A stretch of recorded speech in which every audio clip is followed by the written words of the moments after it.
times. All right.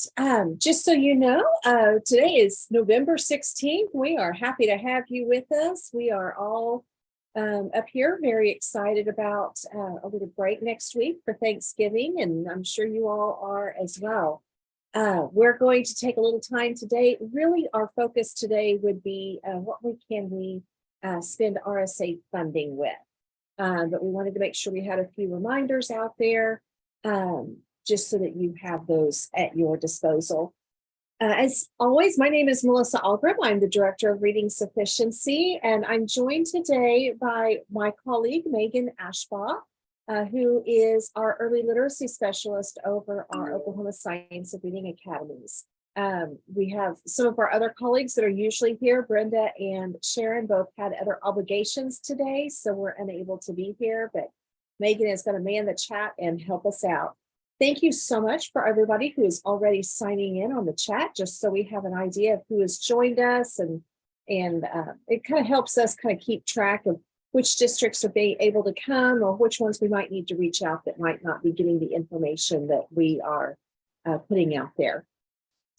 So you will find in the chat, and I'm sure Megan's going to drop it again here in a moment, the link to our running agenda. Several of you were already on here beforehand, so it doesn't change. It's the same link all year long, so you do have access to that. Just a quick reminder, universal dyslexia screening, the things that we have been dealing with all year long. There was an extension to that timeline for particularly the dyslexia screening. So we know that we do our universal screening under RSA for all of our K-3 students 3 times a year, beginning, middle, and end of the year. And then the dyslexia screening is required for our 1st through 3rd grade students after the beginning of year, and our kindergarten students after the middle of the year screening. However, if you will recall from the last couple of meetings that we've had, we have put out that there is an extension to that timeline for dyslexia screening to be completed for all 4 grades no later than the end of the mid-year benchmark window, primarily because we just had some confusion with the 1st-year implementation, trying to make sure that we had consistent messaging from all of our publishers, and to make sure that we all had a good understanding as we started putting things into practice, realizing that some of the things that we had planned on weren't working the way we had supposed they would. So that gave us a little bit more time to get that taken care of. At the same time, we do have some groups looking at these practices and the guidance for this year to see what might need to be adjusted as we move into the next school year to make this go a little more smoothly as we keep moving forward. Just as a reminder for those of you that might be new to joining us or that might need that reminder, we do have an implementation guidance for early literacy screening available on our RSA coordinator webpage. And let me share my screen because I think I forgot to take care of that. Let me see here.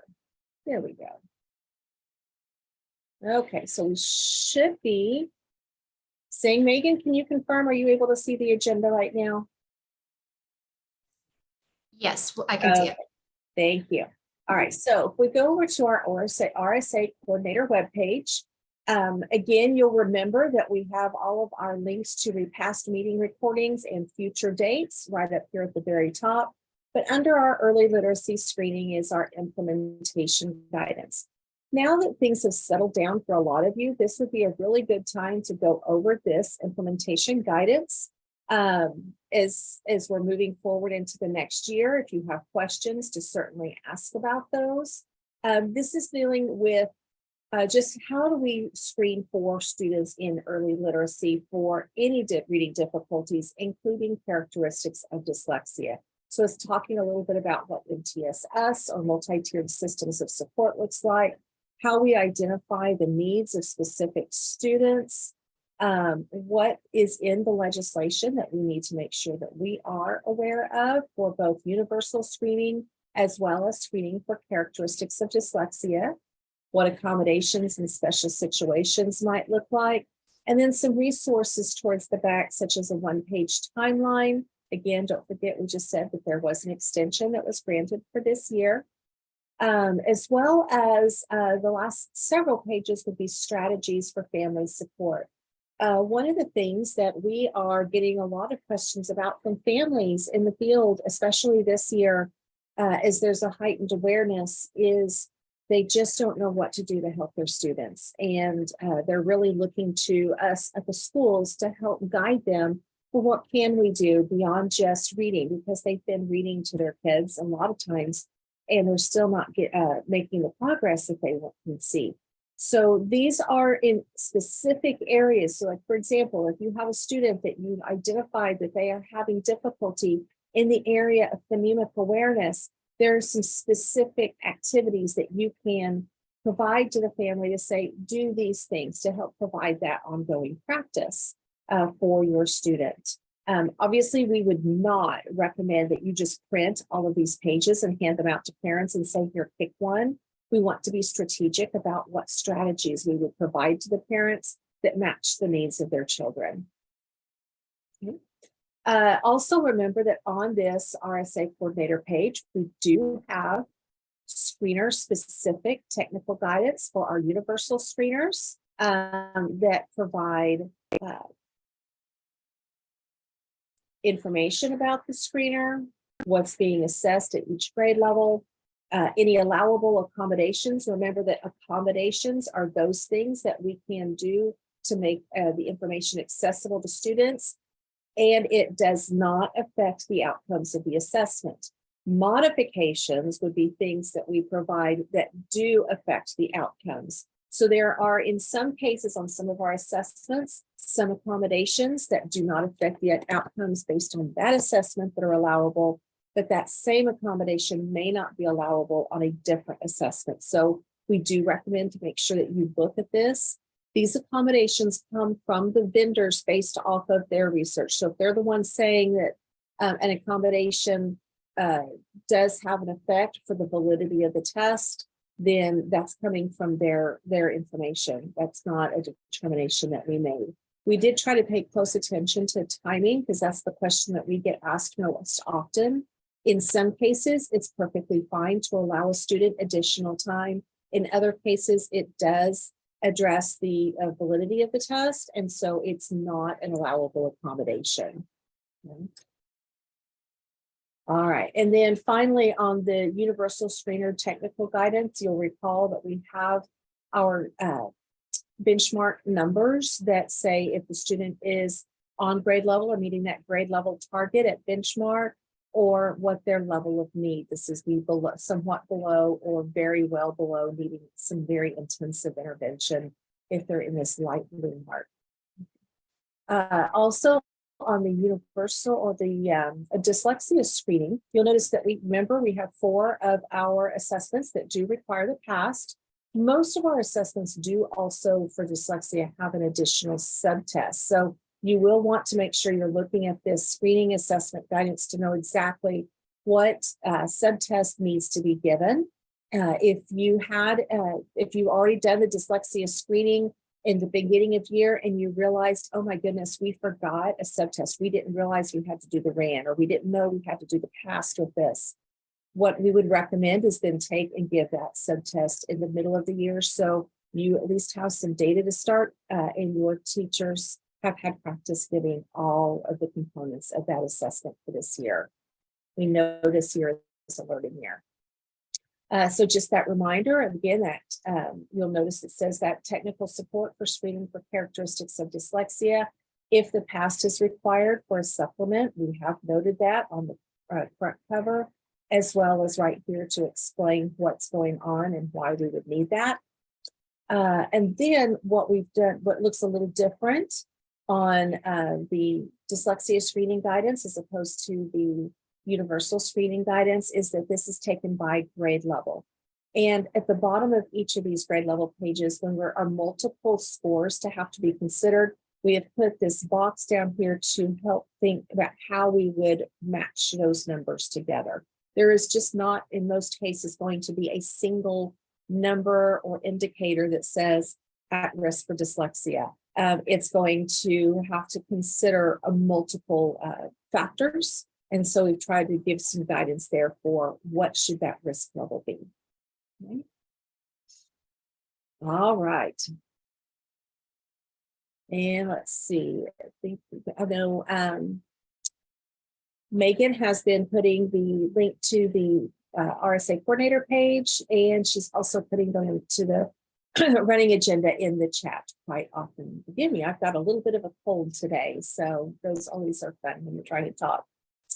Okay, so with the universal dyslexia screening, don't forget that after you have completed your dyslexia screening, students who were screened for characteristics of dyslexia, we need to let their families know the results of that screening assessment, as well as a flyer or letter to say what is some information about that. So if they are on an IPRI, that lets them give that information there. If they are doing just fine, that's wonderful.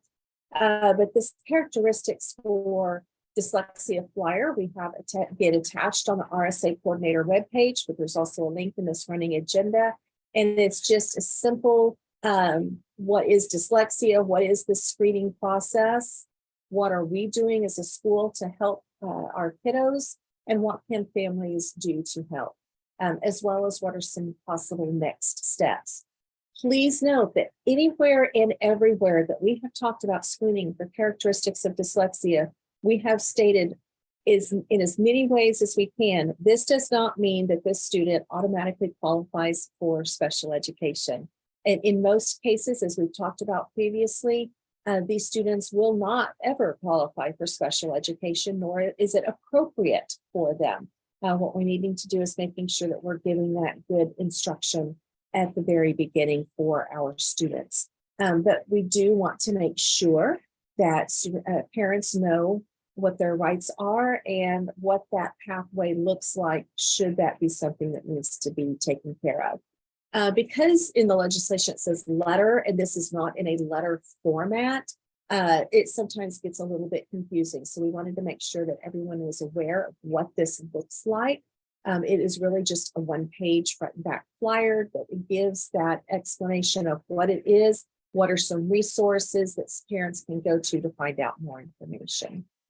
So, okay, so that's a lot, just a kind of a quick overview of screening. Again, like I said, we are past our beginning of year window. We are not to our mid-year window yet, but now that we're kind of able to stop and take a breath, I just wanted to remind you those resources are there. Sometimes it's hard to remember in the heat of the moment.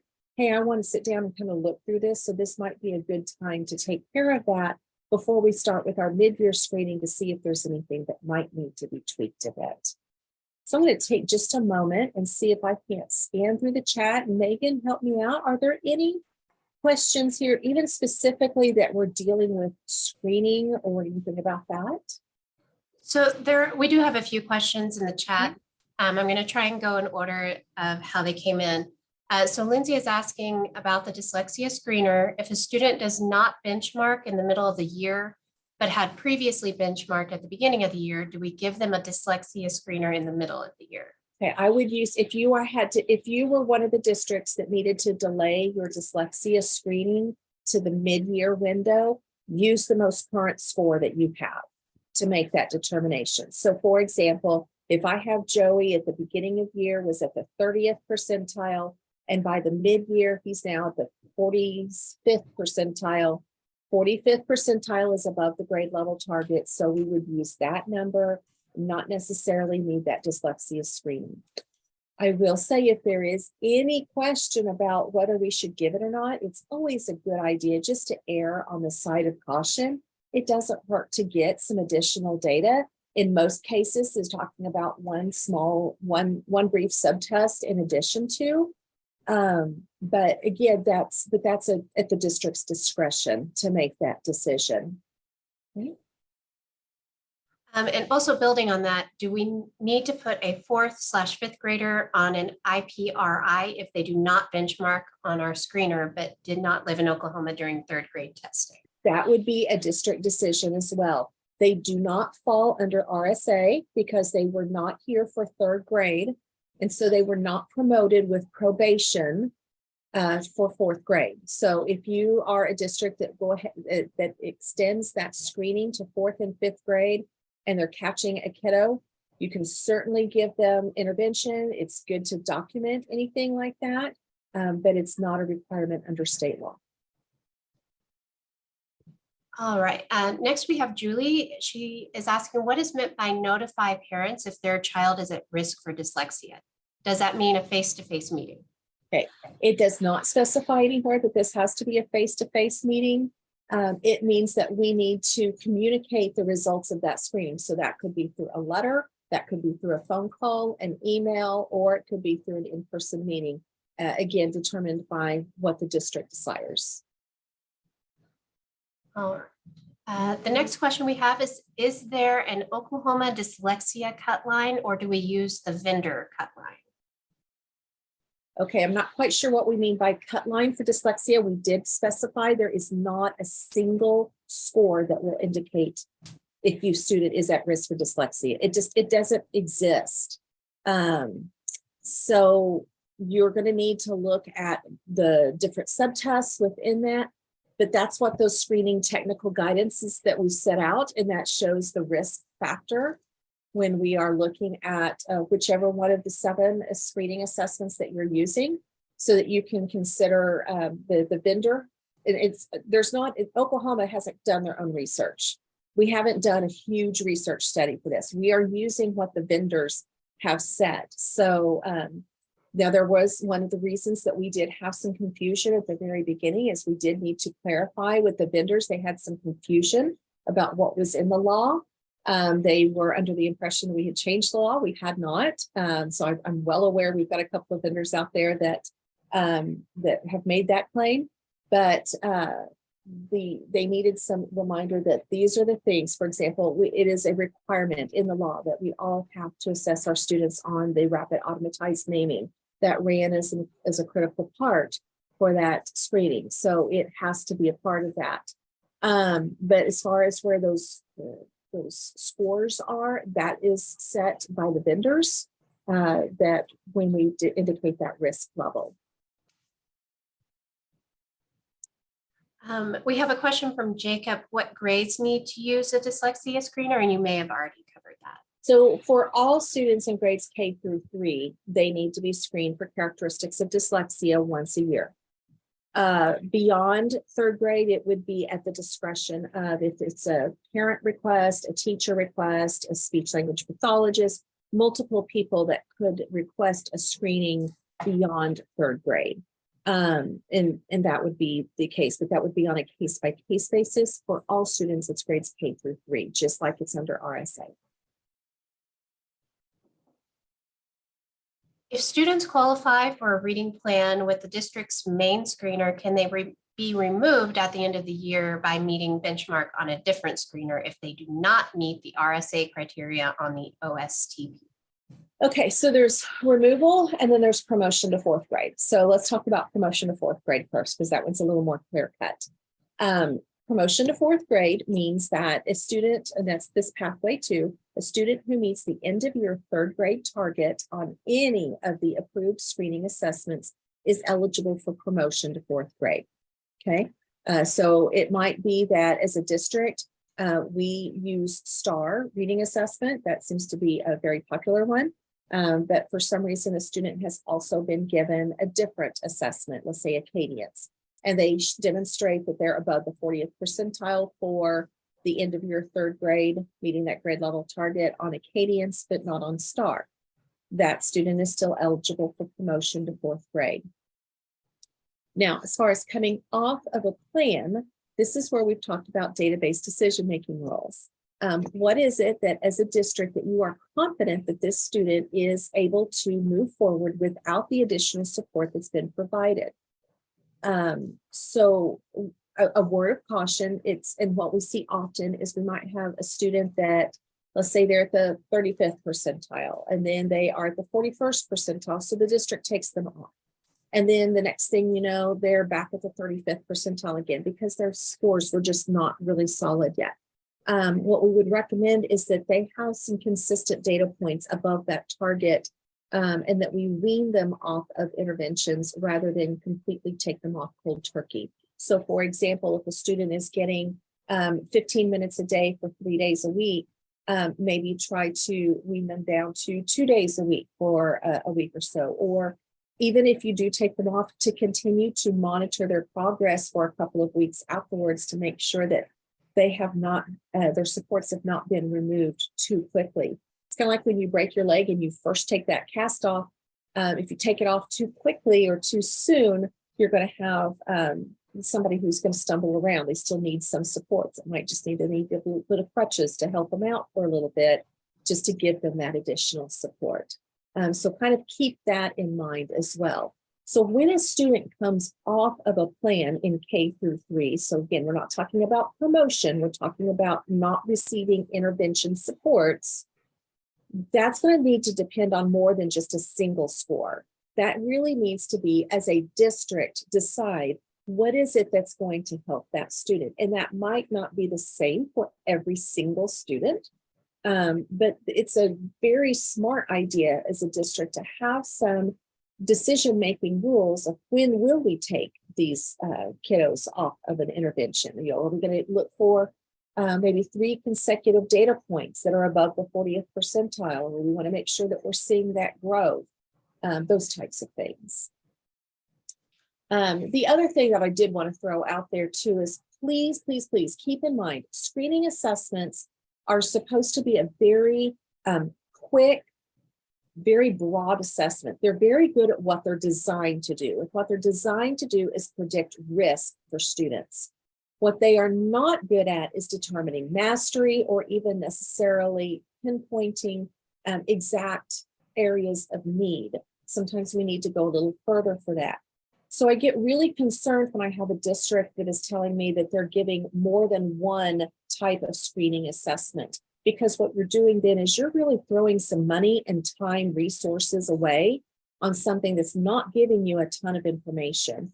You would be much better served by giving one screening assessment and then spending those resources giving something a little bit more in depth, like a phonics survey or a phonemic awareness survey.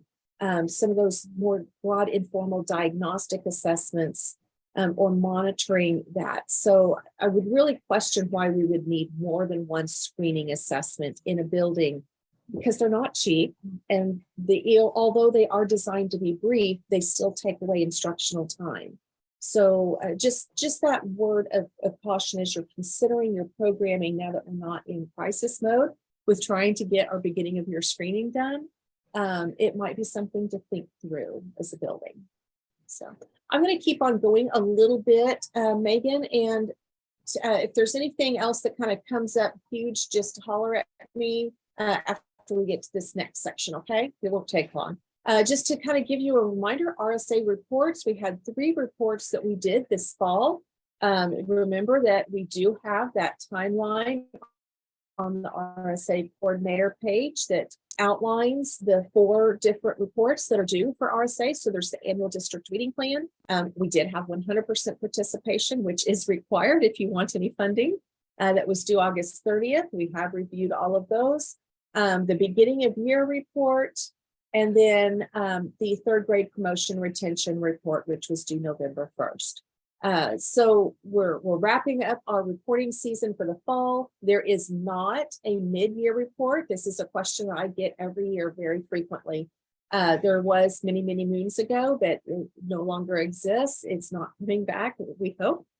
So the next and final report for RSA will be the survey that it will be in May. So it will be due May 31st. So those of you that have to fill out reporting requirements, you can kind of take a little breather until it gets down to that point. So, okay, Megan, I know I gave you a little bit more time to kind of look at that chat. What else do we have? Oh, right. So I'm looking up at it now. So are we required to send family letter or characteristics with dyslexia, or are we allowed to use our own document? Sorry. You're welcome to use your own, but it is the responsibility of the school to make sure that you have included all components that are in the legislation. You can look up the legislation. I actually will post it on the,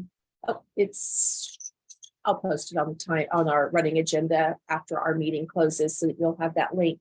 But you'll want to make sure that if you are going to do your own, that you do have all of the components that are required under state law for what you're communicating to parents. So one of the reasons that we try to provide this for you is to make sure that we are all staying in compliance. But you're welcome to do that. Just kind of consider, and also make sure that the information you're putting out about dyslexia is true and accurate. We are still battling a lot of misinformation across the state. Things like that it's that this would be a medical issue. We've had multiple districts referring families to their pediatrician for further testing. Absolutely not. This is not a medical issue. This is an academic issue. We should not be referring to our pediatricians. We should not be referring to optometrists or ophthalmologists. This is not a vision issue. This is a processing issue in the brain with how students are processing speech to print. So we need to make sure that we are well aware of that. So if you are not very confident in making sure you have accurate information, we would strongly recommend that you use what we're putting out to make sure that you're not giving out misinformation. But if you have that good quality information, then that's not a requirement that you use that. We also have a question, are we required to keep a daily calendar of documentation, or is it better to use progress monitoring and benchmark data for dyslexia and other reading difficulties to keep with the IPRI? There is not a state requirement for a daily calendar. That's a lot of documentation. So if there is a requirement in your district, that's something to speak with your district leadership about, but that's not under state law. It is really your progress monitoring. If you're using a good progress monitoring tool, is going to be your best bet to show progress. A good progress monitoring tool is going to show very small increments of change over a brief period of time, which is why we want to use them. And that shows us that a student is making progress in that particular area. I'm going to hop back for just a second. Amy had asked about a timeline for kindergarten timeline for dyslexia. Do they have to be screened within 30 days of winter benchmark this year? So with as late as that is in the year, then yes, we do need to get that screening done within that 30-day mark, so that otherwise we're coming into April before we're even identifying that a student has a need. We're starting all over. So that's one of the reasons we don't want to continue to put off and put off and put off. We do need to make sure that we are getting to those students. So ideally, like for example, if we're doing our universal screening window for the middle 2 weeks in January, then by the end of February, we should have that dyslexia screening completed and getting interventions addressed for those students.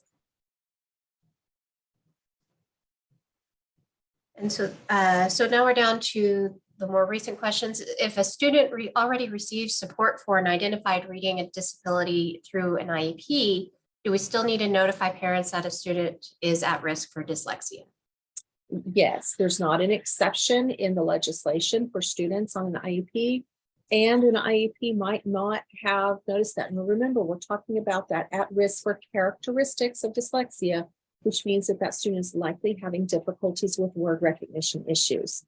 In some cases, that student may already have an IEP addressing those goals, in which case it would be one thing to talk to the parent and say, yes, we did this additional screening. This is what we were required to do. We're noticing that this, which backs up what we already know with the IEP. This just gave us additional information. And this is what is in the IEP to address those word recognition skills with phonemic awareness or phonics or spelling. Or this is what we might want to look at with the IEP team to add on to that in any case. But remember that you've had that extensive screening. However, there is nothing in the legislation that excludes students with an IEP. And we've had multiple conversations with our special education department about that.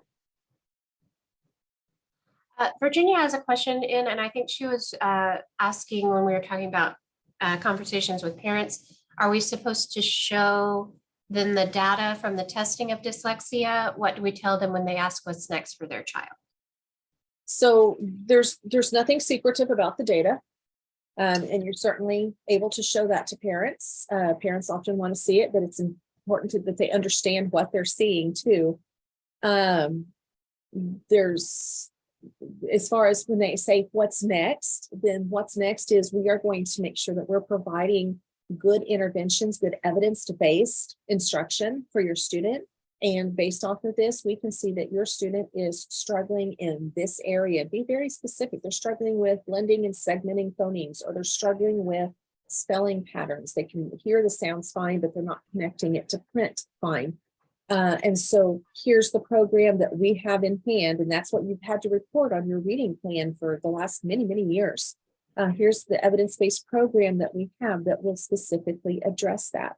Where we get parents that will sometimes call and ask questions is when we're, as a school, saying, okay, your child is struggling and we don't know what to do, so we're going to put them on the computer to do program X, or we're going to, this is the program that all of our students get.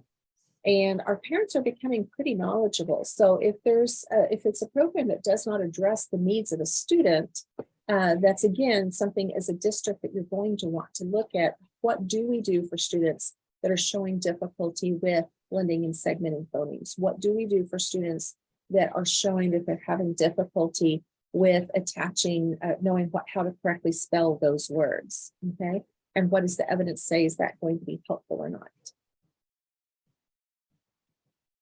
So, Megan, anything else, or do you want me to keep going?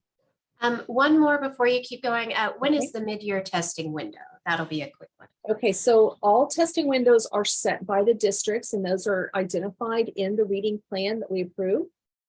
So generally, the beginning of year is for a couple of weeks somewhere in that August, September timeframe, because we know that beginning of year reports due October 1. End of year, we make sure that that's done in April or May. It has to be at the end of the year. When we have districts turn in February or March, we tend to kick that back because that's really third quarter. So begin or middle of year tends to be for some districts in December. Some districts do this in January. There have been some studies done by multiple groups saying, is it better to assess before the winter break or after the winter break? Which do we get more valid scores are? And consistently, they do not see a difference between the two. So sometimes before the winter break, people want to kind of get that done so that they know what they're going to do when they come back. But it also is kind of a crazy time of year where kids are coming and going. After the winter break, sometimes people like to be able to catch their breath and say, okay, now let's see how we've done and let's pick up and move on. So I don't know that there's a best way or best decision. The point is, though, that everybody would be done within that similar time frame. I wouldn't want to do half of my class before winter break and half of my class after winter break. It's too long of a difference in between there to really make that comparison. So pick one or the other, but that would be a district decision as to which. All right, so let me keep on going with our RSA allocation. Data is currently with our state aid office and will be part of the December payout that will be made on December 13th. So it will be in your allocations application on single sign-on on December 13th when they make that, so that you will have access to that. I apologize, we were really hoping to get that out in November, but it took a little longer for our tech people to pull the data than we had anticipated. There is an allocation formula just to kind of be aware of. Remember that RSA, or reading sufficiency, is a line item in our state budget that is approved by our legislature each year. And for this year, they have approved for $13 million. 100% of that funding goes out to districts. There is nothing that is kept here at OSDE. So all of that goes out for helping directly for students. So we need, one of the reasons that we call districts to make sure we have those beginning of year reports completed is we use that data to figure out how many students do we have in the state that are considered to be at risk in grades K through 3. That total number of students who are at risk is divided into that 13 million to come up with a per pupil allocation. In the past, it's been around 120, 130-ish dollars per student. But I have no way of anticipating or knowing exactly what that will be until we get the data in from our districts. So once we get that per pupil allocation, then it's turned around. So if you said, let's say our per pupil allocation is $120, and you turned in and said we have 10 students that are at risk between those 4 grade levels, so it'd be $120 times 10, and that's your total allocation for this year. Again, remember that this is deposited in your account, and how we track how that is spent is through our OPAS codes. So it's not done through claims. It's we're double checking and seeing how did we expend these funds. So allowable expenditures, if you will recall, the purpose of our RSA funding is to make sure that our K-3 students who are struggling with reading get the support that they need. So all funds should have a direct effect on that student reading. There is an approved funding checklist. Again, this is also on the RSA coordinator page. And I'll just go directly to this so that you have the OPAS codes and you have an idea of what it is that we should be using for our funding. So for example, if we are providing before after school programs for our students to participate in and receive intervention or tutoring or additional support with reading, we certainly can pay for those teachers or those teacher assistants to work with those programs, summer school or even during school interventionists. So anybody who is an interventionist during that school or even on a Saturday. And as well as any associated benefits for any salaries that we're paying. Things like printing or binding if you're doing intervention materials that you would need, or information to parents about how do we support our kiddos with reading instruction. Instructional materials for students that are needing intervention. So it could be whether it's things like if I go to Florida Center for Reading Research, and I am using those free resources but need to print, then that would be under that printing and binding code. If I am going to a vendor who has ready-made materials and purchasing those instructional materials, then it would be under this instructional materials code, okay? Those types of things. Paying for our screening and assessments, helping with our textbooks or supplementing things with our textbooks. Many of our textbook or approved textbook companies also have intervention programs that accompany those. So if that's something that you're needing to help support, you certainly can. As well as stipends for teachers who are attending professional development outside of the school day, or paying for substitutes who cover for teachers if they're attending professional development during contract hours. As well as any associated travel for professional development associated with needs for RSA too, as we're learning how to do different things. And then of course, any operating costs with a summer academy reading program that we might need to use as well, okay? Just a kind of a note that we did talk about previously, but it bears repeating. That during COVID, we did make an exception. We're purchasing technology hardware like laptops or tablets to help schools provide what students needed for remote learning. But as a general rule, those are not the tools that have that direct effect on student reading, and we don't generally approve that with RSA funds because those funds usually are pretty limited. So the exception for that has really kind of expired.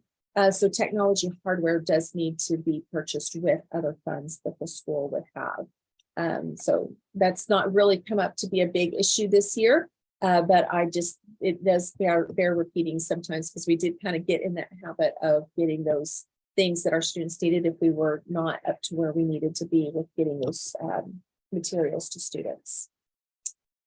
Okay, and then I'm just going to keep on going to this next section for just a moment. The science of reading professional development, because this is related.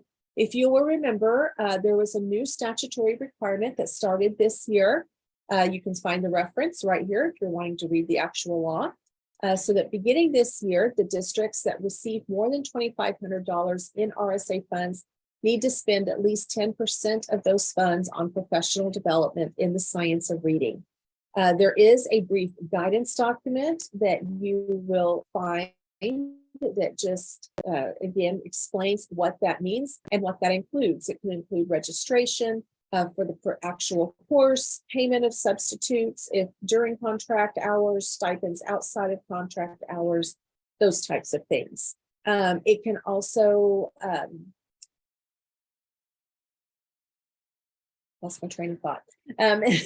The most frequently asked question we get with this right now is if we have students or teachers going through letters, can we pay them a stipend with this? Absolutely, you can, because if they're completing some of that or all of that outside of contract hours, that is certainly an allowable expense for this.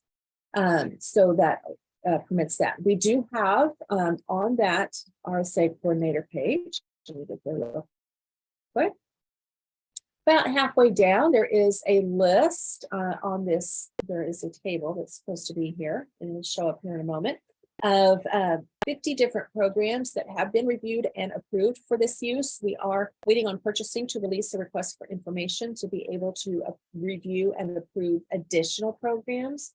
We do not have any intention of taking any of these off at this point, but did have several vendors contacting saying we would like to add on to this list.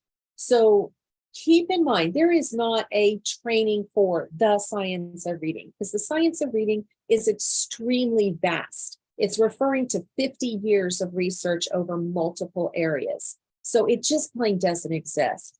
There are some more intensive things like letters that do get a huge overview, but there are also some programs on here that go into a little deeper dive of a specific area of literacy. For example, it might go into phonological awareness, or we might have some that go specifically into writing or vocabulary. So keeping in mind what is that is needed for your teachers. The other big misconception that we often have with this is not a required training for all teachers. It's a required training for how you use your funding. So if you receive $2,500 as a district, that means you have to spend $250 on some type of training. So we do have the cost that vendors provided this last spring. So this is current as far as we know, that you would want to contact the vendor there. Some of these are much cheaper than others, depending on how intensive they are or the requirements of the course. So you can get an idea of kind of where this is, if it's virtual, if it's in person, if you need to travel, how much time commitment would be required of whoever's participating, and about how much money it might cost, so that you have an idea for those of you that receive a little bit more and are wanting to make a bigger investment into some of your teachers. Are able to do that. Some of you receive less and or have more teachers that want to be involved and would like to make sure that you are able to spread that out. So that resource is there for you as an option for that. Remember, this is only 10% of your funds. So there we have had some that have said, hey, but we really want to do this training over here. Can we do that? If it's not on that list at this point, I can't guarantee it will be on that list in the spring because I can't anticipate how a review would go. I have my own opinions, but I'm not the one doing the review. We are making sure that it meets specific criteria so that we have good quality instruction here in Oklahoma. So you can wait to see if that will be added, but we will need to make sure that it is something from that list by the end of the academic year that we've spent those funds. Okay, Megan, how are we doing on our chat? We do have a couple of questions I'd like for you to address, but I'm going to start with one that I can answer. Okay. We have a question that says, how long do teachers have access to letters if they started with cohort 1? And so if we have participants who are in part of or are part of the Oklahoma Science of Reading Academy's cohort 1, they should be completing their training or wrapping up with Unit 8 in April, but they will still have access to the letters materials, the online modules, until August of 2023. And the books are theirs to keep. So they will still have access to the books even after they're done. And that is the one I can answer. So Melissa, Okay. I have A question, so since we are not getting the RSA money until December, what is the timeline on spending the 10% by July 1? Question. We've said in that document, in that guidance document, through the end of the summer. Yeah. We are aware of that, that happens. So yeah, through the end of the summer, so that we have a lot of professional development that takes place over that time. Next question is, bringing in coaches from Catapult Learning counts as PD for science and reading, yes or no? Well, let's see. The first question would be, is Catapult Learning on here, and are those coaches providing the PD for the course that has been approved? So if it's Catapult Learning and the coaches are coming out and they're teaching Literacy First for your pre-K, Literacy First for K2, Literacy First for K through 3, or the Enhanced Core Reading Instruction, then yes. If they are coaching on something different, then no. Okay. And then back to letters. If our own employees are letters trainers, can we pay their stipend fee for doing the training with our teachers? Yes. But do make sure, just for those of you that are not familiar with letters, there is a facilitator course that people have to attend and ongoing requirements to be a locally certified facilitator. Letters will come after you if you are not using those they're certified trainers, even they're locally certified trainers. So it's not somebody who's just gone through letters and then coming and giving a talk about it. It's somebody who has been certified through Lexia to be a locally certified trainer.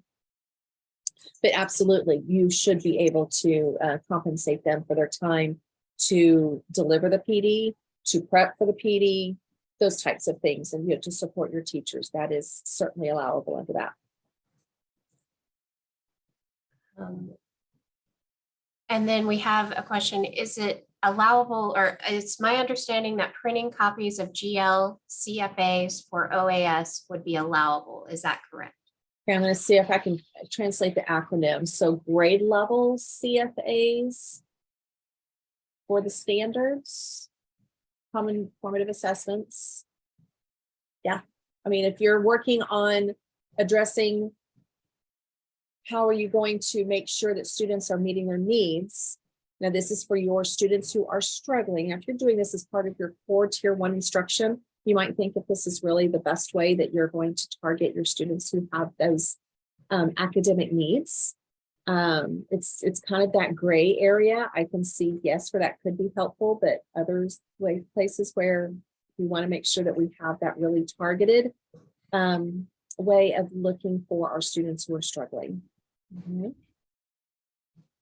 And then last question we have here is if our district RSA plan stated one specific PD that we plan to use, but have since decided to go with a different training, do we need to send anything to the state for approval of a change in plan? No, because with 540 districts and 925 K through 3 sites, I can promise you that there is no way I can keep track of all of that. So, but thank you for asking that. So, all right, so let's come back to our running agenda just real quick because we are wrapping up. We've got 11 minutes left.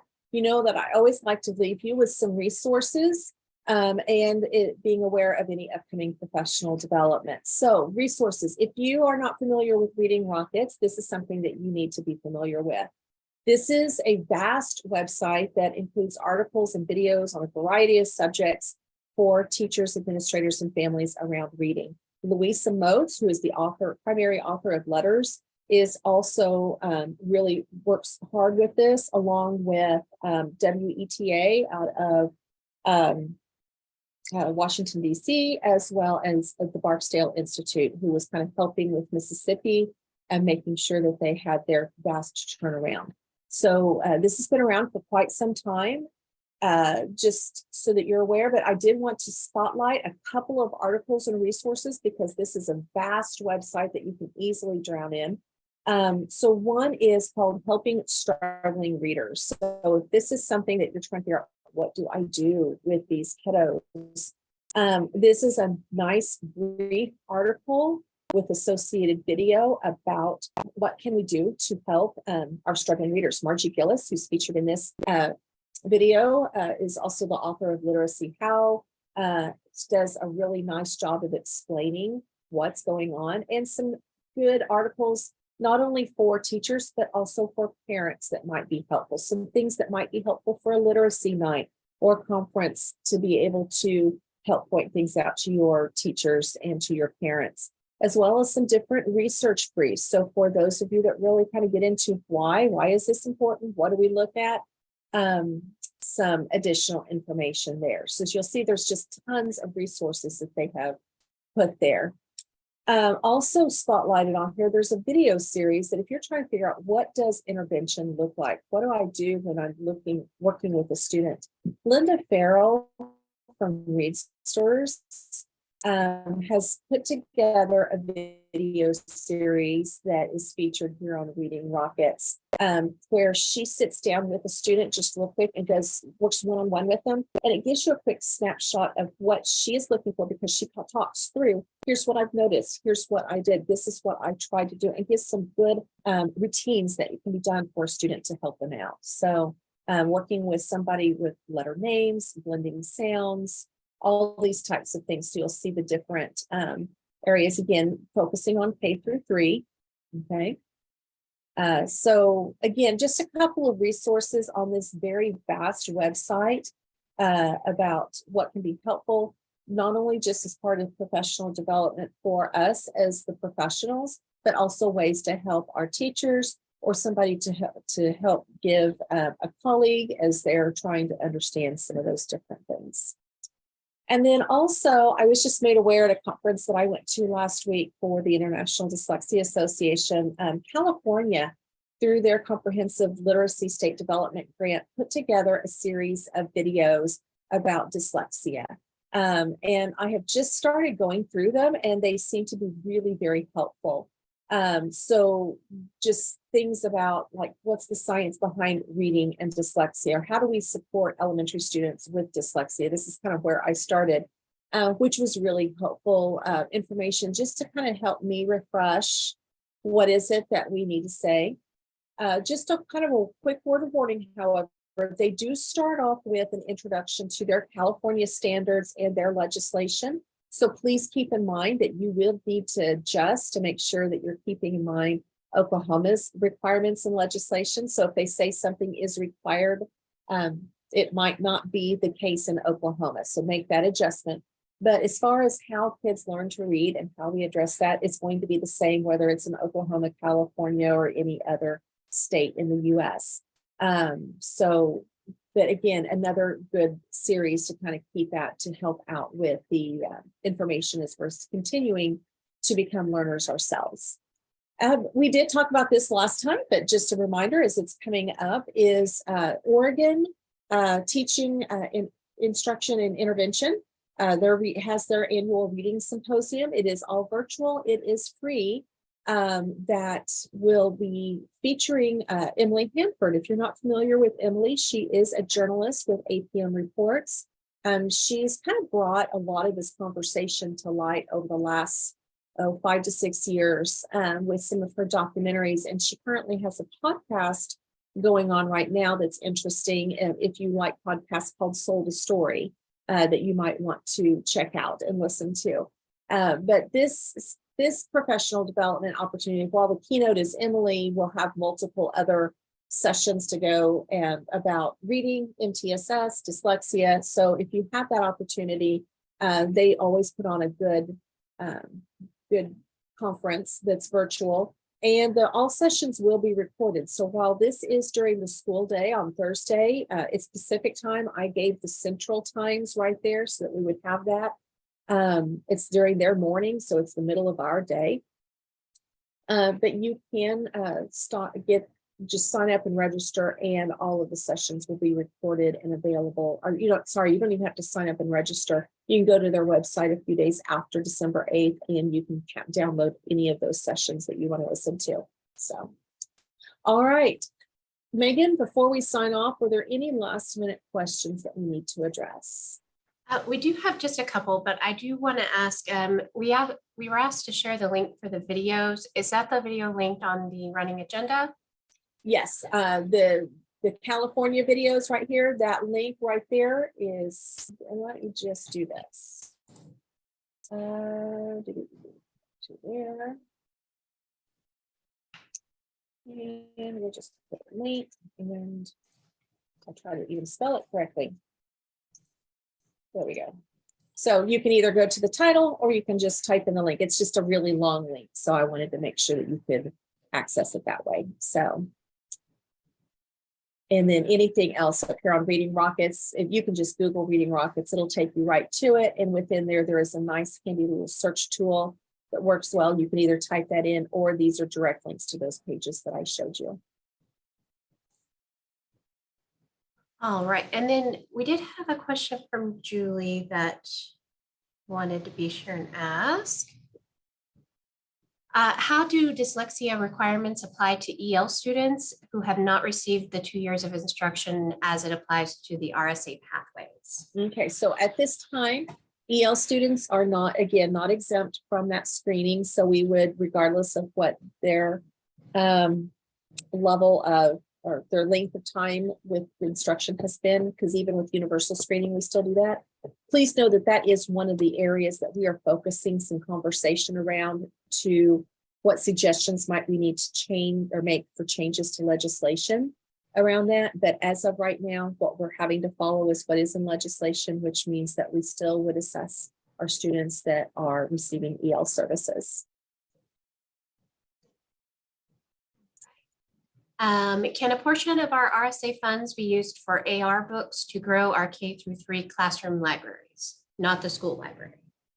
Okay, you can certainly use RSA funds for books for your libraries, but again, I want to caution, make sure that that's really going to be the best use of your funding. I will say that for AR specifically, that is not a tool that we approve under RSA because there is no research behind it. It's a motivational program. It is not a program that teaches, and it does not help support students in becoming better readers. So just that caveat there. But if you're needing some books in your classroom library for your students to read as they are working through that, again, talk to your district administrator to make sure that that's the best use of funds. If I would want to make sure that you would probably have your intervention resources first, but some of our schools, they've spent their money on that. They're fine. They have good resources for interventions, and now they're needing to replenish their books. So that makes sense. That's not a decision that we can make up here. You know your needs at the district level better. So. One of the questions that are at the end here is, if we have a question that comes up, the best way to contact this office. And I was just going to say, I'm going to drop Melissa's email in the chat if she's okay with that. Yeah, I'm doing it actually right now. Okay. I'm also going to put Dylan Savage on this email, his email as well. There's been this year I have seen an increase of emails more than any other. There for a while we were getting 400 to 500 emails a day. Which makes it impossible to keep up. So we've fortunately have slowed down there, but it's still been quite a bit. And it makes sense. We've had a lot of questions, but that doesn't help you, and it doesn't help any of us really. So we're trying to get that taken care of. So, but Dylan is also really good at weeding through some of those emails and making sure that he can either provide those answers or get them to someone who can. And I know I'm leaving Megan out of it. Megan is amazing at dealing specifically with anything with letters or the Science of Reading academies. But if you'll also recall, we usually have Sharon Morgan on our calls. She is our director for elementary ELA, and she and I work very, very closely together. So she was actually the RSA coordinator in Oklahoma City Public Schools the past couple of years. So she is well aware of those requirements too. So what usually works best if you're wanting to contact multiple people is to put all of us on the same email. Because what we do find sometimes is somebody will send me an email and then they'll turn around and send the same email to Sharon and then the same email to Dylan. And we all three end up answering it, which then adds to that email load. So it would be helpful because then we can reply all and then we see that it's been answered, so that if I see Sharon has provided an answer, I don't worry about it, and vice versa. So that's usually that best way of doing that. But those email addresses are also on our website if you need those and don't have those in the chat. So yeah.